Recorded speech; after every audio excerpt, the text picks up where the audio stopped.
Hey guys, how are you doing today? Just wanted to show you quickly about the bush cucumbers which I have planted this year.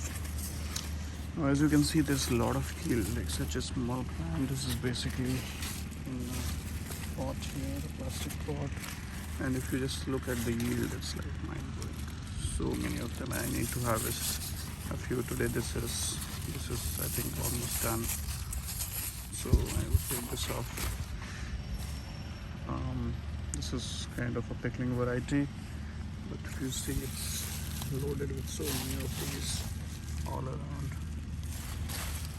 So I highly encourage you guys to plant these. They don't take a lot of space and the yield is absolutely brilliant. Okay, I have lots of bush beans here as well. You can see they are also doing very great.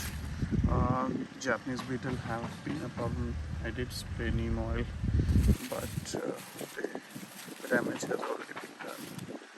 But nevertheless, a lesson learned for the next year to have the space done prior to winters coming.